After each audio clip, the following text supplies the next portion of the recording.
The sisters returned to Mississippi in the summer of 1871, not as daughters, but as owners.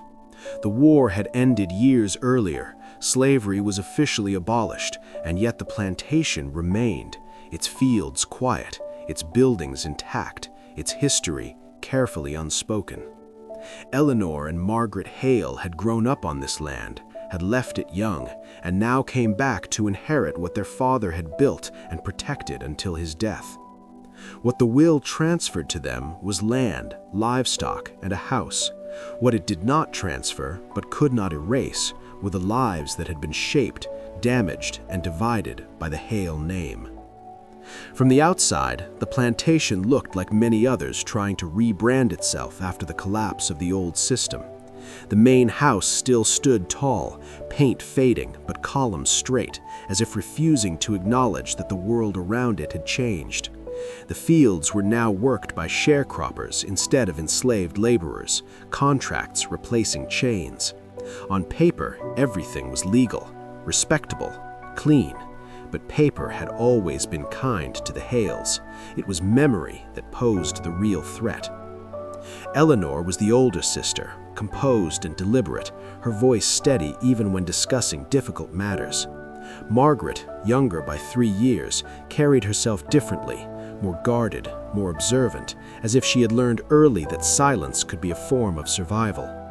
Both women had been raised to understand the plantation as inheritance, not responsibility. They were taught how to manage accounts, oversee labor, and maintain appearances. They were never taught how to confront the people who looked at them with recognition rather than respect. Because from the moment they arrived, the sisters noticed the children.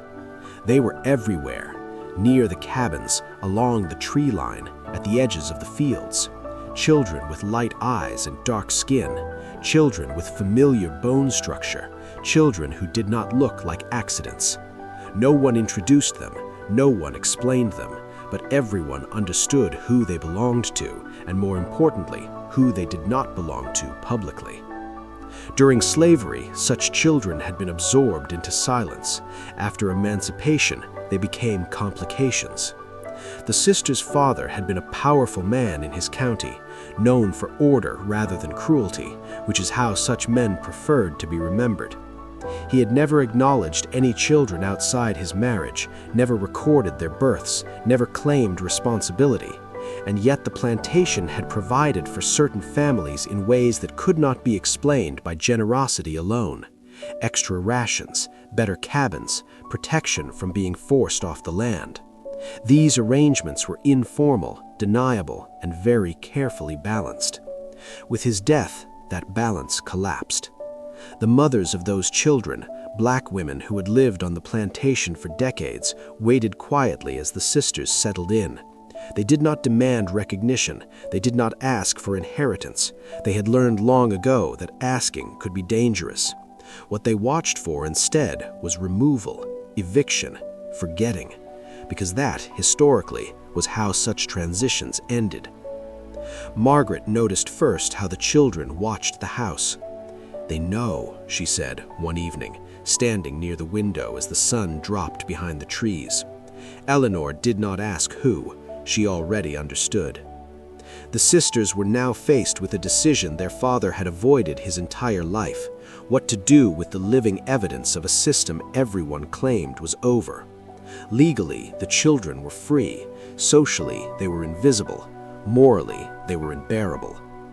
Local advisors urged discretion. One lawyer told them, "The past is delicate. It's best not to disturb arrangements that have kept the peace." Church leaders spoke of forgiveness without accountability. Neighbors pretended not to see resemblance. The community had survived by agreeing not to look too closely, and it expected the sisters to do the same. But the plantation could not function on denial alone anymore. Sharecropping contracts required names, households required acknowledgement, and inheritance, true inheritance, required truth. The sisters quickly realized that the land they had inherited came with people who expected continuity, not compassion. The children in the fields were not ghosts, they were witnesses, and they were growing. At night, Eleanor reviewed ledgers that stopped abruptly at emancipation, their neat handwriting giving way to uncertainty. Margaret walked the grounds, listening. She heard stories not meant for her ears, stories of women called into the house, of promises never kept, of children told to stay quiet because quiet was safer. Each story conflicted with the version of their father they had been taught to honor. What terrified the sisters most was not exposure, it was responsibility. Because recognition would mean change, and change would mean loss of status, of control, of the illusion that inheritance could be clean. To acknowledge the children would be to admit that the plantation's success had been built not only on labor, but on lives denied legitimacy. It would mean rewriting history in a town that preferred its past undisturbed. So the sisters delayed.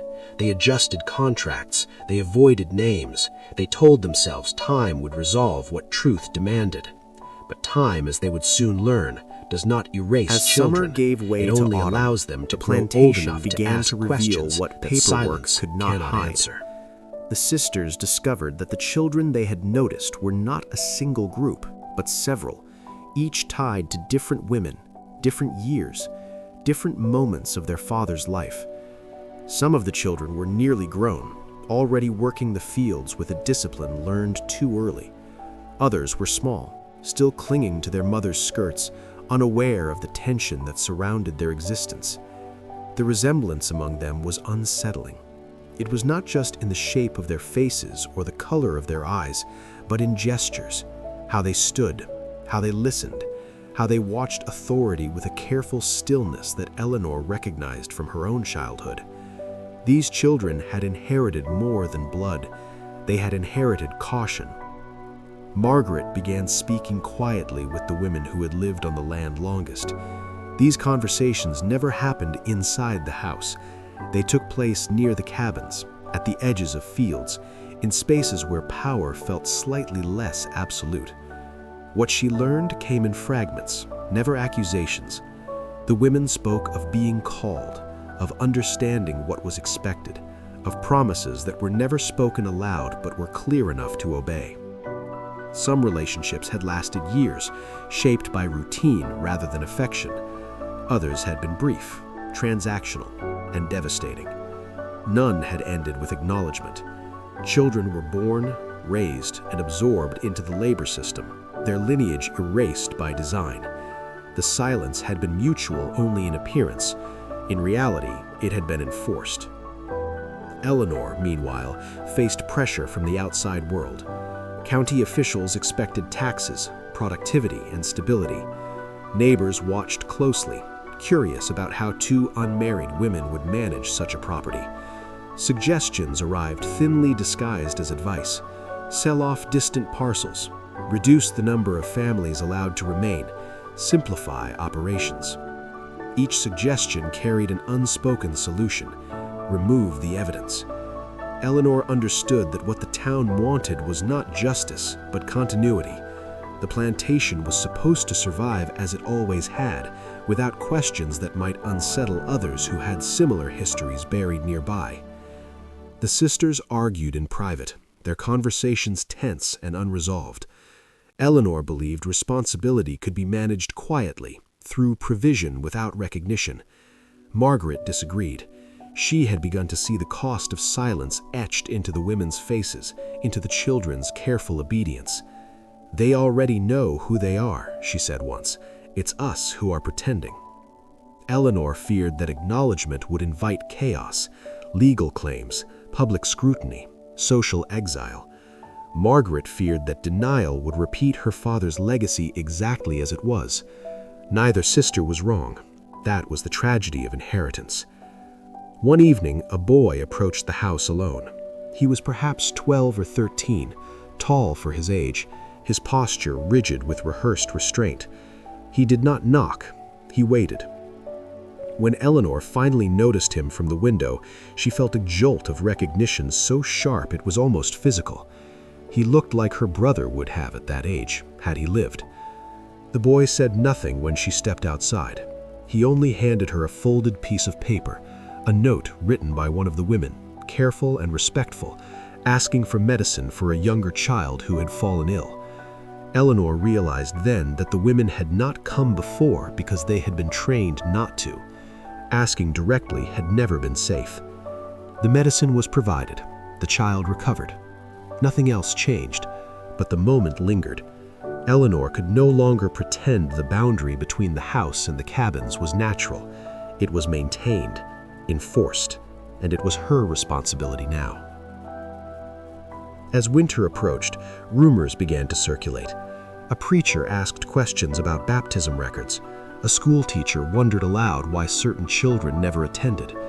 The past, long buried, was becoming difficult to manage under new social expectations. Freedom had not brought equality, but it had brought visibility, and visibility made silence fragile. The sisters stood at a crossroads they had never asked for but could not avoid. To recognize the children would mean acknowledging their father's actions and a system that enabled them. To deny them would mean becoming active participants in the same erasure. Either choice carried consequences. What they shared, finally, was the realization that inheritance was not just land and property, it was moral debt. And debt, unlike memory, demands repayment. Mississippi would not force their hand immediately. It never did. The South had always preferred gradual reckoning, delayed long enough that responsibility blurred. But the children were growing older. They were beginning to ask questions their mothers had learned never to voice. And once those questions were spoken By aloud, early spring, the plantation's careful no balance, longer felt so like long inherited maintained by property. fear and It habit, felt like a living would no archive longer be that enough to hold refused it to stay together. closed. The children were changing. They were no longer just present, they were aware. Awareness altered their posture, their silence, their patience. Some of the older boys began asking questions that had no safe answers. Why certain families were allowed to stay while others were pushed off nearby land. Why some children were given worn books while others were taught to read in private kitchens. Why names mattered so much when everyone already knew who belonged where. The adults around them responded with the same phrases they had learned decades earlier. This is how things are. It's complicated. Be careful. But caution loses its power once curiosity matures into understanding. Margaret found herself drawn increasingly toward these conversations, not because she believed she could fix what had been done, but because she could no longer pretend ignorance was neutral. She noticed how the women spoke differently in her presence now, still guarded but no longer distant. They had learned that she listened without interrupting, that she did not correct their memories, that she did not rush them toward forgiveness. One woman, older than the rest, explained quietly that the plantation had always run on two systems, one written, one understood. The written system involved contracts, ledgers, ownership. The understood system involved bodies, silence, and endurance. Emancipation had altered the paperwork, but not the expectations. The sister's father had mastered this balance. The town had benefited from it, and now the sisters were expected to do the same. Eleanor resisted these conversations, not out of cruelty, but fear. She had begun receiving letters, some polite, some pointed, from distant relatives and local officials, all hinting at concern. Concern, she understood, was a warning dressed as courtesy. People wanted reassurance that the plantation would remain stable, predictable, respectable. Rumors about children, acknowledgement, or changes to labor arrangements unsettled that expectation. Eleanor had spent her life being taught that stability was virtue. Now she faced the possibility that stability itself had been purchased through harm. To disrupt it felt dangerous, not just socially, but existentially. If the foundation was rotten, what did that say about everything built upon it, including her? The first direct confrontation did not come from a child, but from a woman who had waited longer than anyone else. She approached the house one afternoon without asking permission, stopping at the edge of the porch where the boundary between inside and outside had always been enforced. She did not raise her voice. She did not accuse. She simply stated her name, the names of her children, and the years they were born. She said she did not want land, she did not want money, she wanted certainty. "They will not be sent away," she said. It was not a request. It was a line drawn in exhaustion rather than defiance. Eleanor and Margaret stood together in that moment, both understanding that something irreversible had occurred. The woman had spoken openly, without apology. That alone altered the rules. Silence could no longer be assumed. Whatever decision followed would now be visible, discussed, remembered. The sisters promised nothing. They could not. But the absence of dismissal mattered more than they realized. From that day forward, the plantation changed subtly but unmistakably. Names began to be used where there had been none. Small accommodations were made, not enough to be called justice, but enough to be noticed. The children watched closely. They learned which gestures signaled safety, which words still carried risk. The town watched too, measuring the sisters' actions for signs of deviation. No one intervened. Intervention would have required admitting the problem existed. The weight of inheritance pressed hardest at night. Margaret slept poorly, her thoughts filled with faces and unfinished conversations. Eleanor reviewed accounts until numbers blurred into abstraction. Both understood that whatever path they chose would define them, not just as owners, but as moral actors in a history that had long rewarded avoidance. The plantation had survived war, emancipation, and transition because it adapted without confronting itself. Now adaptation was no longer enough. What neither sister could yet articulate was that the children had already inherited something no will could revoke: knowledge. They knew who they were, they knew who their fathers had been, and they knew that the house, for all its authority, was afraid of that knowledge becoming public. Power had always depended on controlling narrative. Once the narrative fractured, control followed. Mississippi history is filled with moments like this, moments where change hovered close enough to feel inevitable, yet distant enough to delay. Sometimes reckoning arrives as law, sometimes as violence, sometimes as quiet rearrangement that preserves appearances while shifting burdens elsewhere. The sisters stood at the threshold of such a moment, uncertain which form it would take. What was certain was that the plantation could no longer pretend it was merely land and buildings. Confrontations, it was a record public of choices, scandals, and records once opened just the resist slow being tightening closed of again. awareness, like humidity before a storm. The children moved through the property differently now. They did not run freely as before. They watched, they listened, they learned when to speak and when to disappear. The older ones began to recognize patterns, which doors were never opened to them, which meals were eaten without invitation, which conversations stopped when they entered a room. This knowledge did not arrive as anger at first. It arrived as precision. They became careful in ways children should never need to be. Carefulness became inheritance. Margaret noticed this most clearly in the girl who had once laughed without restraint. She now measured her expressions, as if joy itself might be taken as an accusation. When Margaret asked her what troubled her, the girl answered honestly, but without drama. "I don't want to forget anything." That sentence lodged itself deep because it revealed the quiet bargain the plantation had always demanded: comfort in exchange for forgetting. Margaret understood then that memory was the true threat. Not claims, not demands, but remembrance carried forward intact. The plantation could survive accusations. It could not survive truth that refused to fade. Eleanor, meanwhile, found herself confronting the town in subtle ways. Conversations at church grew strained. Invitations arrived with conditions disguised as courtesy. People spoke of responsibility and reputation, as if those words had not been selectively applied for generations. She realized the town did not fear injustice being exposed. It feared instability. Acknowledgement would require explanation. Explanation would require blame. Blame would require names, and names once spoken aloud could not be unsaid. The town's prosperity rested on a shared agreement never to follow that chain to its end. The men who had once smiled politely at Eleanor now watched her with calculation. They asked questions that sounded neutral, but were not. Had she considered the future? Had she thought about property lines, schooling, labor arrangements? Each question carried an unspoken warning that deviation would be remembered. Eleanor had been raised to value acceptance. Now she faced the realization that acceptance had always been conditional, granted only so long as she upheld the same silences as everyone else.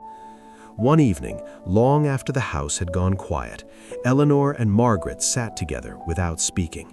The ledger lay open between them, its pages yellowed and careful, recording purchases, repairs, births counted as inventory rather than lives. Eleanor traced a finger down a column of names she had memorized without ever learning. She asked, almost to herself, what would happen if they changed nothing? Margaret answered without hesitation, "It will happen anyway, just without us choosing it." That was the moment Eleanor finally understood that neutrality was not preservation, it was surrender to inevitability shaped by others. The next shift was small but irreversible.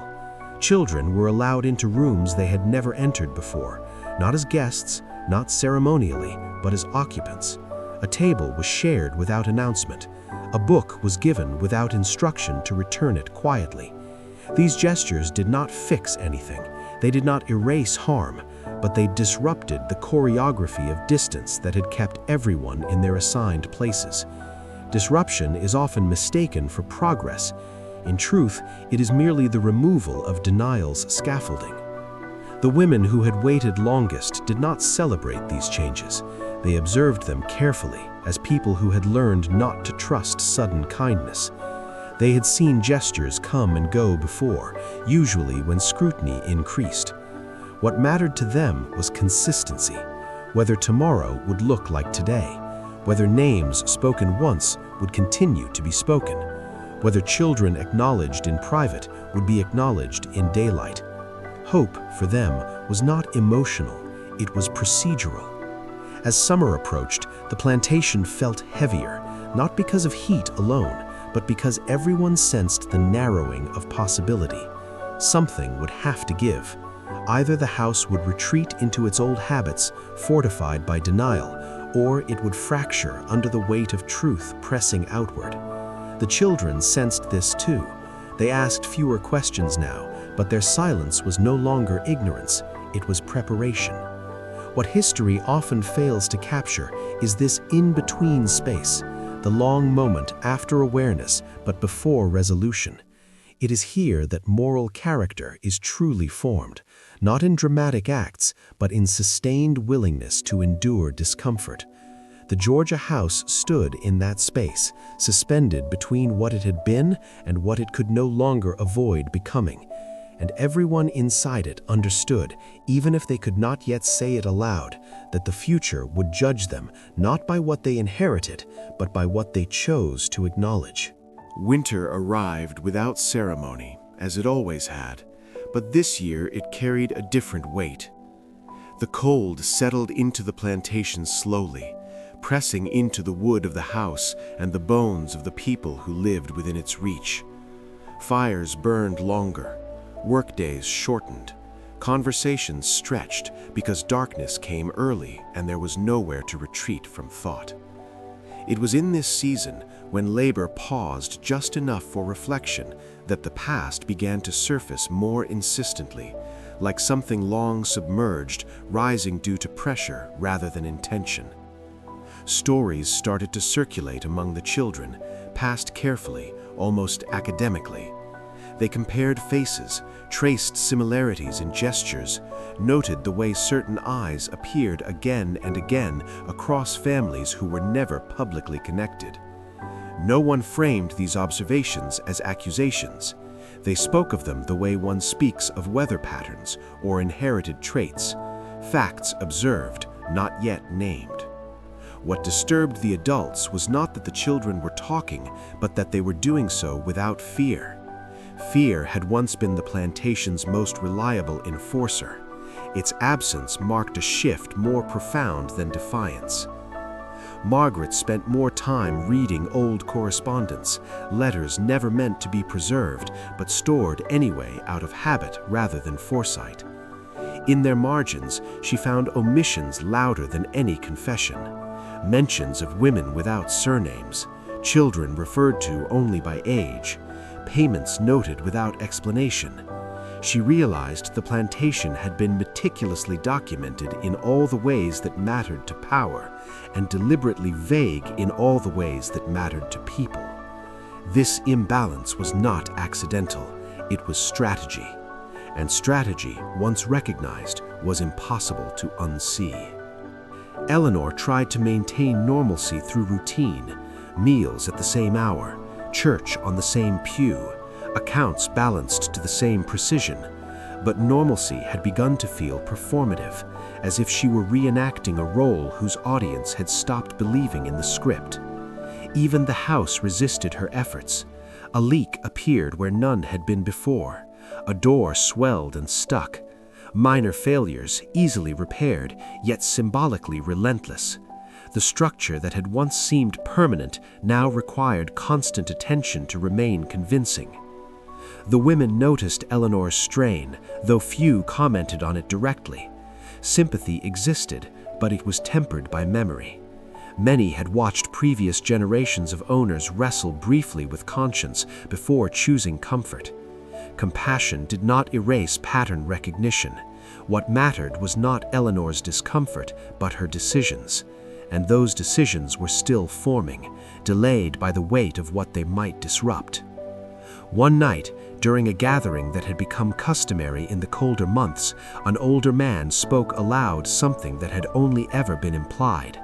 He did not name names, he did not demand acknowledgement, he simply told a story about a woman who fed children not her own while her own grew weak, about promises made privately and denied publicly, about how silence had been enforced not with violence alone, but with hope carefully rationed. No one interrupted him. The room listened in a way that suggested collective readiness rather than surprise. Eleanor was present. She did not leave. She did not speak. Her silence, for once, was not avoidance, but absorption. For the first time, she understood that the plantation's history was not a series of isolated moral failures. It was a system sustained by thousands of small, consistent choices. And systems, unlike individuals, did not respond to guilt. They responded only to change.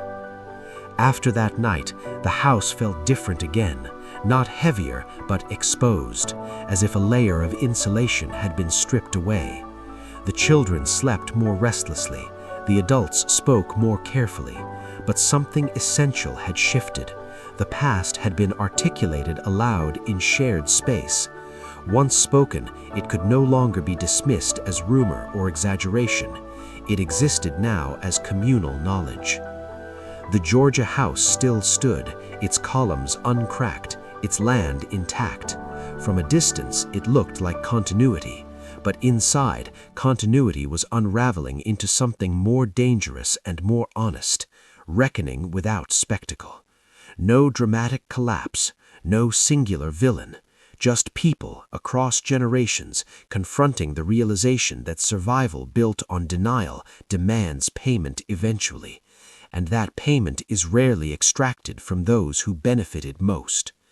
And as winter deepened, it became clear that whatever future awaited the plantation would not be decided by law or decree alone, but by whether those who controlled it were willing to relinquish the final privilege history had granted them, the ability to look away.